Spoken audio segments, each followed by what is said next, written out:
Hello friends, आपका स्वागत है आपके अपने चैनल के ऊपर। और मैं बात करूंगा आज जो भयंकर वाली लास्ट के आधे घंटे में तबाही वाली जो गिरावट हुई उसकी। आज लास्ट के आधे घंटे में बाजार ऐसे बिखरे जैसे ताश के पत्ते बिखर जाते हैं। और इसीलिए मुझे लगता है कि आज की वीडियो का शीर्षक होना चाहिए बाजार एफआईआईज़ के कंट्रोल में। बहुत समय से एफआईआईज़ जो है सेलिंग कर रहे हैं, और एफआईआईज़ की जो सेलिंग है वो आज एक सोची समझी ट्रेडिंग एक्टिविटीज़ मुझे लगती है बजाय के फंडामेंटल रीजंस के। अब यहाँ पर आप डेटा पॉइंट्स को देखेंगे तो आपको बात समझ में भी आएगी। एफआईआईज़ ने देखिएगा माल बेचना शुरू किया कहाँ से, 12 तारीख को 3000 करोड़। टारगेट क्या था? HDFC bank, HDFC limited, HDFC group और बाकी कुछ सिलेक्टेड स्टॉक्स। इन्होंने कहा अब क्या दूसरे पे चोट नहीं मारनी, आईसीआईसी बैंक को साइड रख दीजिए, एक्सिस को साइड में रखिए, एसबीआई को साइड में रखिए, कोटक और एचडीएफसी, और जो भी सिलेक्टेड शेयर्स हैं उन्हीं की गिरावट आप देखेंगे, क्योंकि जो हैवी वेट्स है सब पूरे बाजार को गिराने की जरूरत नहीं है। अगले दिन 2000 करोड़ की सेलिंग, उसके बाद 18 तारीख को 6300 करोड़ की, उसके बाद 5871 की। टीसीएस, इन्फोसिस, एचडीएफसी इस सेगमेंट को पूरे को पकड़ा और उसके ऊपर सांस नहीं लेने दी। यानी कि सबसे खास बात तो जो गिरावट थी वो एचडीएफसी ग्रुप में थी, एचडीएफसी लिमिटेड, एचडीएफसी बैंक, और एक तरफा सेलिंग जो है उन्होंने की यहाँ पे। और मुझे लगता है कि आज जितने भी कमजोर हाथ थे, क्योंकि मैं आपको बताऊं कि एचडीएफसी बैंक के अंदर मेरी भी ऑप्शंस जो है राइट की हुई थी मैंने, और 1450 की तब राइट की थी जब एचडीएफसी बैंक 1600 रुपये था, यानी कि 150 रुपये नीचे। उसके बाद अभी जो प्राइस जहाँ पे मैंने कहा था उससे 100 रुपये नीचे, यानी कि जहाँ पे मैंने राइटिंग की 1350 के भी नीचे। बट हम अपनी जो पोजीशंस लेते हैं वो इस एंगल से लेते हैं कि अगर वो आती है तो उन प्राइस पे हम डिलीवरी लेने का प्लान करते हैं। लेकिन जो नॉर्मली ट्रेडर्स हैं या जो भी बाज़ार के अंदर नए हैं वो पोजीशंस थोड़ी सी हैवी ले लेते हैं। यानी कि जब हम कोई पोजीशंस लेते हैं, मान लीजिएगा हमने 7.5 लाख रुपए की कोई पोजीशंस ली, तो हम उसके लिए कॉरस्पॉन्डिंग फंड्स जो है अरेंज करके रखते हैं। लेकिन जनरली लोग जो ट्रेड करते हैं वो केवल ये सोचते हैं कि बस मार्जिन पे करना है, बाकी नहीं देना है। बट मुझे पर्सनली ऐसा लगता है, मैं ये बोलूँगा जो एफएनओ में स्पेशली ट्रेड करते हैं, कि कम से कम जो भी आप पोजीशंस लेते हैं उसका 60 से 70% आपके पास कैश होना चाहिए। और अगर नहीं भी है तो उसके बदले में कम से कम 100% पूरी इक्विटी आपके पास होनी चाहिए। यानी कि अगर कोई दूसरी इक्विटी है या कोई दूसरी एसेट्स है जिससे आप मार्जिन लेते हैं, तो आप बहुत सेफ तरीके से जो है एफएनओ को प्ले करेंगे। मान लीजिएगा आपका कॉन्ट्रैक्ट 15 लाख का और आपके पास खाली 5 लाख रुपये हैं, तो शायद आप अपनी पोजीशंस को भी हैज भी नहीं कर पाएंगे, और जब एक तरफा गिरावट होगी तो आप उसको मैनेज भी नहीं कर पाएंगे। तो जैसे मैंने आपको बताया कि मैं क्योंकि जनरली राइटिंग करता हूँ तो ऐसे शेयर्स की करता हूँ जो फंडामेंटली साउंड है और जो बाजार के अंदर ऑप्शन ट्रेडर्स के पसंदीदा शेयर्स हैं, क्योंकि ऑप्शन ट्रेडर्स को क्या करना है, बाजार को ऊपर नीचे करना है। तो अभी आज का जो पूरा बाजार था वो एफआईआईज़ के कंट्रोल में था, और सबसे खास बात कि उन्होंने आज अपनी ऑप्शंस जो है वो राइट कर रखी थी। अब जो भी उन्होंने ऑप्शंस खरीद रखी थी उन सब के हिसाब से गेम खेला गया।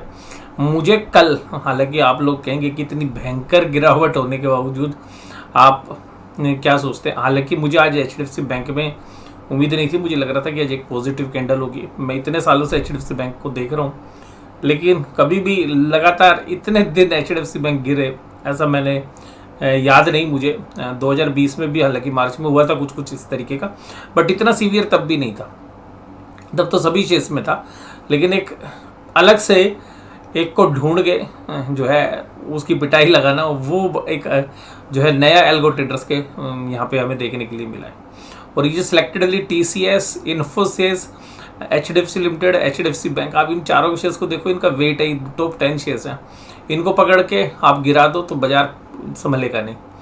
और आज सबसे खास बात क्या थी कि बाजार 3 बजे से पहले एडवांस डिक्लाइन रेशियो पॉजिटिव थी, ब्रॉडर मार्केट में सॉलिड मूवमेंट था, लेकिन 3 बजे के बाद ताश के पत्तों की तरह जो है बाजार ढह गए और उसका सीधा सीधा आपको रीज़न नज़र आ रहा है 5,871 करोड़ की सेलिंग। लेकिन आज हमारे सामने कौन खड़ा था? आज हमारे DIIs खड़े थे बाजार को बचाने के लिए। और कल की गिरावट और आज की गिरावट, दो बड़ी गिरावट को अगर आप टोटल लगाएं तो तकरीबन 2000 पॉइंट सेंसेक्स के अंदर गिरावट देख चुके हैं हम 2 दिन के अंदर। आज की इस क्लोजिंग को मत देखिए। अगर मैं आपको बात करूं, जैसे अगर बैंक निफ्टी की बात करें तो ये एडजस्टेड प्राइस है, क्योंकि लास्ट के आधे घंटे में बाजार गिरा है। ये वेटेड एवरेज प्राइस है। अदरवाइज आपको 36,000 के आसपास जो है बाजार की क्लोजिंग आज मिलनी थी आपको। लेकिन क्योंकि लास्ट में गिरा है बाजार, इसलिए आपको 36341 पे जो है नज़र आ रहा है। ये गिरावट मुझे नहीं लगता, क्योंकि मुझे अब लगता है कि जिस तरीके की गिरावट हुई है, एक पुल बैक अब बनेगा। 35,800 एक अच्छी स्पोर्ट है, 35,800 और 900 के बीच में। देखिएगा अगर वो क्रैक होगी तो फिर बाजार शायद नहीं रुक पाएगा। और मैंने भी आपको कल ये बोला था कि जब तक 36,500 है तब तक हम पुल बैक ही खेलेंगे, लेकिन 36,500 टूटेगा तो एक हैवी सेलिंग आ जाएगी। और आज बिल्कुल सेम वही हुआ कि पूरे दिन भर 36,500 के ऊपर बाजार रहा और लास्ट के आधे घंटे में ही 36,500 को तोड़ा और बाजार जो है 35,926 तक के लो लगाता हुआ नजर आया। सिमिलरली अगर आप निफ्टी के अंदर भी बात करें तो मैंने आपको बोला था कि मुझे नहीं लगता कि 17,000 टूटेगा। 17,000 एक मेजर सपोर्ट है, तो जब तक 17,000 नहीं टूटता तब तक शायद मंदी नहीं होगी। और लास्ट के आधे घंटे में यही हुआ कि 17,000 टूटा और बाजार फिर 16,824 तक गया। अब अगर हम रिजल्ट की बात करें तो रिजल्ट मैं ये तो नहीं कहूँगा कि अच्छे आ रहे हैं, लेकिन रिजल्ट जो आ रहे हैं पिटाई उससे ज़्यादा हो रही है। मतलब ख़राब नहीं आ रहे, म्यूटेड भी आ रहे हैं, तो जो है अच्छी तरीके से जो है उसकी पिटाई हो रही है।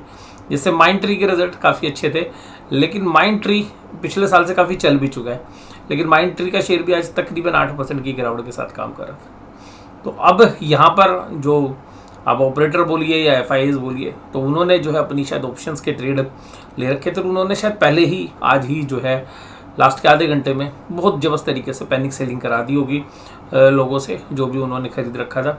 और अब जो मुझे कल जो 17,000 के लेवल लग रहे थे अब थोड़े से शिफ्ट हो गए। हालांकि मैं अभी भी मानता हूँ कि बाजार कल शायद एक अच्छा खासा पुल बैक जो है हमें मिलना चाहिए, जिस तरीके के चीज़ें मैं देख रहा हूँ यहाँ पे। और इस तरीके के पुल बैक हम पहले भी देख चुके हैं। अगर आप इस तरीके की ये गिरावट देखेंगे तो यहाँ पे आप फिर 3 दिन का पुल बैक देखा, फिर बाजार ने गिरावट ली।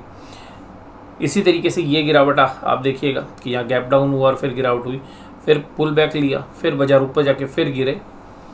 और इसी तरीके से अगर आप जनवरी फरवरी में भी देखेंगे तो कुछ इसी तरीके से आपने जो है फील किया होगा कि बाजार गिरता है। ये देखिएगा आप यहाँ पे, ये बाजार यहाँ पे गिरे लेकिन यहाँ पे उठ गए, रिकवर कर गए थे। तो बहुत बार ऐसा होता है, रिकवर कर जाते हैं। तो ऐसा चांसेस लग रहे हैं कि मुझे कि यहाँ पर बाजार हो सकता है बेशक से कल नीचे जाएं, लेकिन फिर जो है ऊपर की तरफ आने का जो है रुख जरूर करेंगे।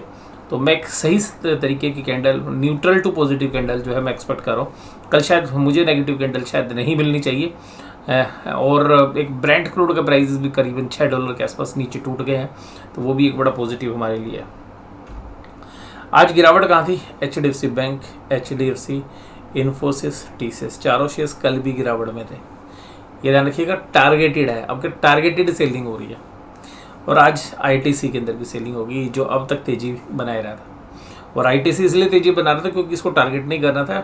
आज ITC के अंदर प्रॉफिट बुकिंग हो गई। ICICI बैंक को जो है टारगेट के अंदर अभी शामिल नहीं किया गया है। SBI भी आज देखिएगा अच्छा रुझान करता रहा। कल एक्सिस बैंक अच्छा चल रहा था। और ये है एडवांस डिक्लाइन रेशो। अब यहाँ देखिएगा 3 बजे तक क्या था। 3 बजे से पहले 2:55 तक एडवांसेस थे 1200 के आसपास, डिक्लाइनिंग थे 500 के आसपास, और लास्ट के आधे घंटे में तकदीर बदल दी। यानी कि अगर इंट्राडे में भी कोई पोजीशन बहुत अच्छे प्रॉफिट पे था तो लॉस में चला गया, कोई लॉस में होगा तो एकदम प्रॉफिट में आ गया। यानी कि शॉर्ट्स वाले प्रॉफिट में आ गए और लॉन्ग वाले लॉस में चले गए। Apollo hospital, Coal India, Reliance, IC bank, Bharat petrol, ONGC ये मजबूती के साथ काम कर रहे थे। गिरावट कहाँ थी आज? HDFC लिमिटेड, HDFC ग्रुप का तो आज भूत उतार रखा था।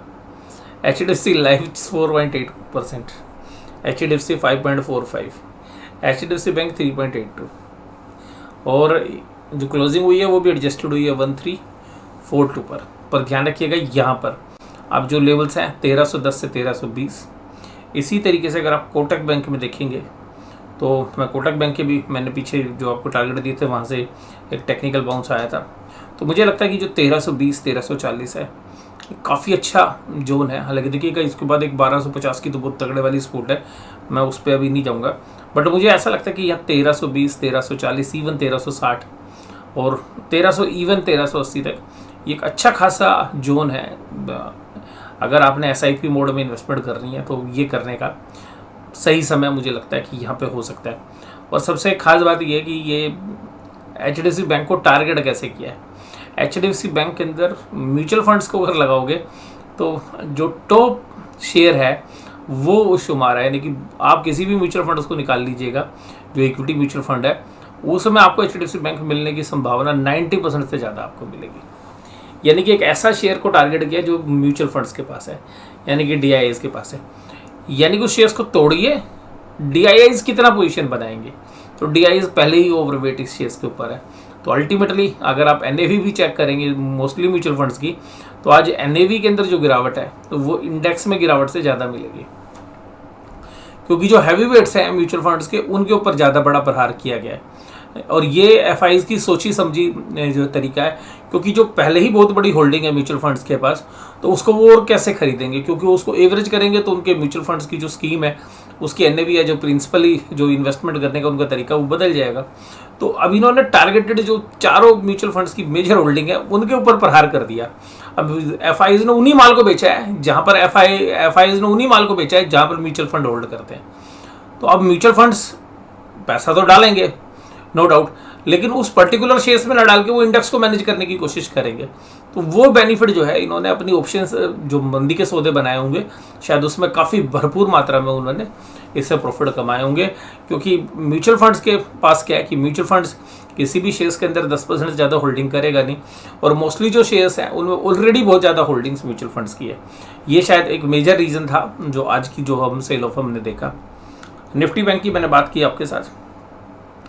बैंक निफ्टी में भी देखिएगा आज जहाँ तक बाजार गए तो 35,800 जो मैंने आपको बोला है और 900 तक मेजर सपोर्ट है, उसको हम कल होल्ड करना चाहिए। अगर वो क्रैक होगा तो फिर 35,100 200 तक आप देख सकते हैं। पर मुझे लगता है कि बाजार कल एक बार 36,500 को टेस्ट करना चाहिए, और 36,500 के ऊपर अगर 1 घंटे काम होता हुआ नज़र आए आपको, या लास्ट के आधे घंटे में जैसे आज गिरावट हुई उसी तरीके से अगर नजर आए तो एक अच्छा खासा पुल बैक हमें देखने के लिए मिल सकता है। और मुझे लगता है कि कल म्यूचुअल फंड्स एक अच्छी तैयारी के साथ कल बाज़ार में मिलेंगे, और बाज़ार के अंदर जैसे ही डिप आएगा, मान लीजिएगा अगर FIs बाज़ार को नीचे लेके जाने की कोशिश करेंगे, तो मुझे ऐसा लगता है कि वो एक तरफा जो है कल बाइंग आपको म्यूचुअल फंड्स की तरफ से मिलनी चाहिए, क्योंकि आज जो उन्होंने अपना होमवर्क कर लिया होगा कि किस तरीके से FIs ने कहाँ सेल ऑफ किया है, कहाँ उन्होंने पोजीशंस को जो है डाला। और FIs के डेटा भी ये बता रहे हैं कि भाई अब उन्होंने अपने शॉर्ट्स भी कवर किए हैं आज। तो उन्होंने पहले कैश मार्केट में माल बेचा खूब दब के, शॉर्ट्स में प्रॉफिट आया और फिर वहाँ पे प्रॉफिट्स उन्होंने कवर भी किए। ICICI bank, SBI, small finance bank और बंधन बैंक जो है तेजी में थे। HDFC बैंक अकेला 4 तारीख के बाद जिस दिन अनाउंसमेंट हुई है उस प्राइस को देख लीजिएगा। इसका 1 रुपये की मूवमेंट ध्यान से समझिएगा, अगर इसकी 100 रुपये की मूवमेंट है, 1 रुपये की मूवमेंट 10 पॉइंट की बैंक निफ्टी की मूवमेंट है 1 रुपये की एवरेजली। अगर HDFC बैंक आप देखिएगा तकरीबन 2000 से ज़्यादा पॉइंट की गिरावट बैंक निफ्टी में कर चुका अकेले। तो जो आप बैंक निफ्टी में गिरावट देख रहे हैं वो किसी बाकी शेयर्स की वजह से नहीं है, आपको ICICI बैंक, SBI की वजह से नहीं है, एक्सिस की वजह से नहीं है, आपको जो गिरावट मिली वो HDFC बैंक की वजह से मिलेगी। और दूसरा है कोटक महिंद्रा बैंक। कोटक महिंद्रा बैंक में भी एक अच्छा सपोर्ट आ गया है, अभी 1680 से लेकर और 1710 का एक अच्छा लेवल्स है जो लॉन्ग टर्म के लिए जो निवेश करना चाहते हैं। मुझे लगता है कि ये दोनों शेयर्स के अंदर अगर बैंकिंग के देखिएगा जो रिस्क है वो तो है ही, बैंकिंग अभी एकदम क्लीन तो नहीं हुआ है, लेकिन आफ्टर कोविड जो है काफ़ी डेंट इनको पड़ा है, रिकवरी में भी प्रॉब्लम होगी, लेकिन जो प्राइस करेक्शन हो चुकी है तो मुझे लगता है कि थोड़ा सा कंफर्ट यहाँ पे बनता है दोनों शेयर्स के अंदर। इसके अलावा स्मॉल फाइनेंस बैंक आज 5% के आसपास तेज था, लेकिन शाम होते होते ये भी नीचे आ गया। डेटा ये मैंने आपके साथ डिस्कस करी। इसके अलावा देखिएगा इंडेक्स के अंदर इन्होंने लॉन्ग पोजीशंस कर लिए, तो जो लगातार इंडेक्स में शॉर्ट्स थे वो कवर कर लिए इन्होंने। उसके बाद देखिएगा स्टॉक फीचर्स में भी बहुत दिनों के बाद जो है इन्होंने थोड़े से कवरिंग किया। तो ये चीज़ें आपको बता रही है कि जो बाजार आज काफ़ी नीचे गिरा वो शायद अब कल फॉलो अप सेलिंग ना आए, कल आपको एक पुल बैक मिलना चाहिए, ऐसी मेरी को उम्मीद है। लेकिन बाजार है, बाजार में सब चीज़ें होती हैं, बट चांसेस कल एक अच्छे खासे पुल बैक की हमें, क्योंकि एफआईज ने भी अपनी शॉर्ट्स कवर कर ली हैं, उन्होंने भी अपनी ऑप्शंस के अंदर जो है सेटलमेंट कर ली है।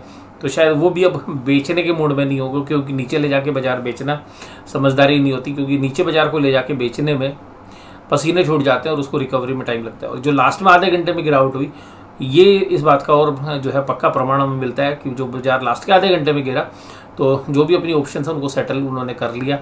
जहाँ जहाँ पर भी उनको प्रॉफिट्स थे शायद उन्होंने प्रॉफिट काट लिए, या जो भी उनकी पोजीशंस थी हैजिंग, तो वो हैजिंग पोजीशंस कट करके प्रॉफिट लेके वो चले गए। पुट कॉल रेशियो अभी भी कंफर्टेबल नहीं है, राइटर्स एग्रेसिव नहीं है। डाउ जोन्स से भी कंफर्ट आ रहा है, आपको देखिएगा ब्रेंट क्रूड से कंफर्ट आ रहा है, डाउ जोन्स से भी कंफर्ट आ रहा है। तकरीबन 1.25% के आसपास की डाउ जोन्स में तेजी है, और तकरीबन 6 रुपये की गिरावट आपको ब्रेंट क्रूड में मिल गई, $107 पे काम करता हुआ नजर आ रहा है। ऑप्शन चेन के डेटा हालांकि अभी भी 17,000 को एक अच्छा रेजिस्टेंस बता रहे हैं। 58,000 जो है कॉन्ट्रैक्ट यहाँ पे लिखे गए। पुट अनवाइंडिंग हो गई है, क्योंकि देखिएगा पुट तो अनवाइंड होनी थी, जब बाजार एकदम एक तरफा टूटते हुए नजर आएंगे तो पुट राइटर बैकफुट पे आ गई, लेकिन फिर भी पुट राइटिंग आपको 16,900 की पुट पर देखने के लिए मिली। हालांकि अब अगर हम रेजिस्टेंस की बात करें तो मुझे लगता है कि 17,200 एक अहम रेजिस्टेंस है इस हफ्ते के लिए, जहां पर अच्छी खासी कॉल रेटिंग है। 17,000 शायद आज, हालांकि 50,000 कॉन्ट्रैक्ट हुए, लेकिन मुझे लगता है कि इसमें कल शायद अनवाइंडिंग हो जाए। 17,000 के पार जो है बाजार जाके टिकने की कोशिश कर सकता है। बैंक निफ्टी के अंदर भी अगर हम बात करें तो बैंक निफ्टी में जो ओपन इंटरेस्ट है वो 36,500 के अंदर कॉल राइटिंग हुई है, लेकिन ये कोई इंप्रेसिव नहीं है। ज़्यादातर पुट अनवाइंडिंग हुई है, और पुट अनवाइंडिंग का मतलब है कि डर गए हैं तेज़ी करने वाले लोग, और पुट के अंदर जो भी राइटिंग है वो 36,000 के ऊपर है। और हालांकि कोई पुट राइटिंग ज़्यादा नहीं है, यानी कि तेज़ी करने या बाजार को गिरने से रोकने वाली स्थिति अभी भी हमें नज़र नहीं आ रही, पर 36,000 अभी भी एक अहम जो है स्पोर्ट ऑप्शन चेन में आपको नज़र आएगी। तो आज का ये एनालिसिस आपको कैसा लगा मुझे जरूर से कमेंट बॉक्स से बताइएगा। मेरी जो राय है वो पुल बैक की है। बाज़ार के अंदर फंडामेंटल्स देखिएगा, मैं ये तो नहीं कहूँगा बहुत बेहतरीन है, बट बाज़ार की करेक्शन के बाद जो है कुछ चुनिंदा जो शेयर्स हैं वहाँ पर एक लॉन्ग टर्म पोर्टफोलियो में जो है ऐड किए जा सकते हैं, जो लार्ज कैप फंड्स हैं उनके अंदर, और स्मॉल कैप के अंदर भी कुछ शेयर्स जो है आपको, या मिड कैप यूनिवर्स में भी कुछ जो शेयर्स हैं वो आपको आफ्टर रिजल्ट्स, जब अभी ये रिजल्ट्स आएंगे तब शायद वो कंफर्टेबल होते हुए नजर आएंगे। वीडियो देखने के लिए धन्यवाद, थैंक यू वेरी मच।